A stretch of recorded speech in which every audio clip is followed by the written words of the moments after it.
It was a beautiful day on the island of Sodor, and Crovan's gate was bustling as Splatter and Dodge were delivering some rolling stock in the sidings.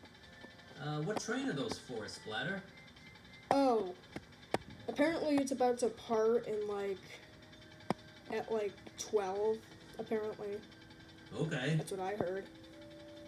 However, things got more exhausting, and the yard was too full, so some of it had to be moved.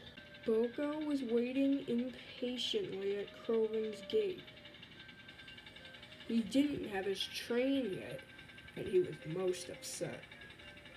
Just then, he noticed Trevor. Boko, I have something to tell you. Boko was confused.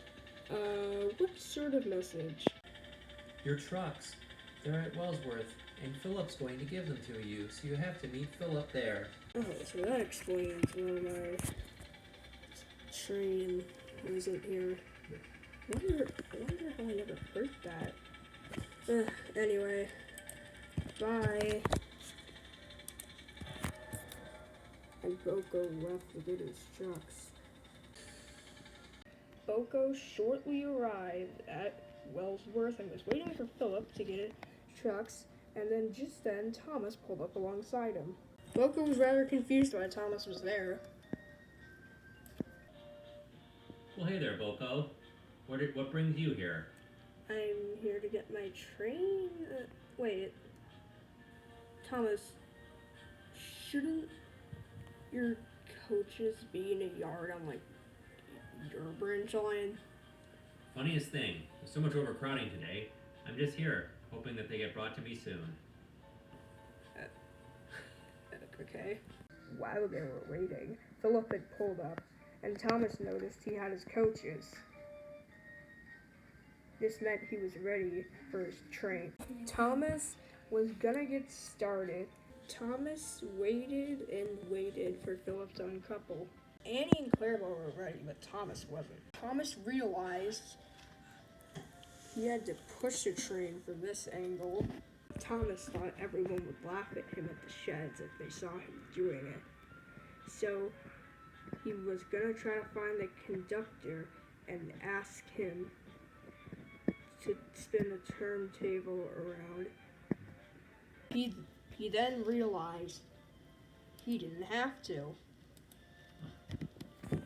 He tried asking his driver, but the driver said there wasn't enough time. He is right, said Annie and Clarabelle. We have a train to pull. Thomas didn't want to look like a fool in front of everyone, though, because Philip and Boko already found it quite amusing. Thomas did not like the idea at all and refused to move until the driver admitted there could be enough time to get on the turntable and switch ends so he wouldn't look like a fool. Come on, we've got all day. Just let me get on the turntable and get me pointed the right way. Even Terrence laughed when he saw it.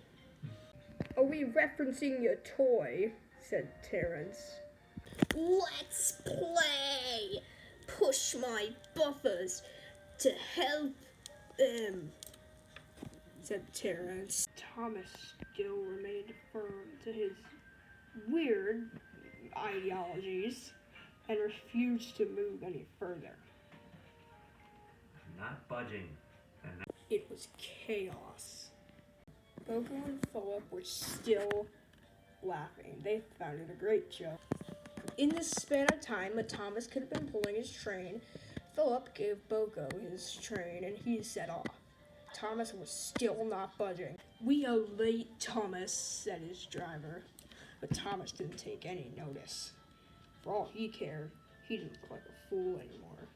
Thomas had put his brakes on, and therefore had stopped it all. For a split second, Thomas's brakes turned off. This gave the driver his chance and coupled Thomas to the train. Nice going, Thomas, complained Annie. Yeah, agreed Clarabelle. We could have gotten there by now. Thomas was furious and let the driver know how he felt. But the driver didn't care, so they could finally set off. Thomas was to go to Farquhar to collect his passengers, but Thomas remained firm. Thomas did not want to look like a fool, so he surged forward with all of his might. But that only led to trouble. Annie and Clarabelle were thrown into the turntable, and they were very cross. The coaches were tried to be pulled out, but to no avail. Ugh. Come on.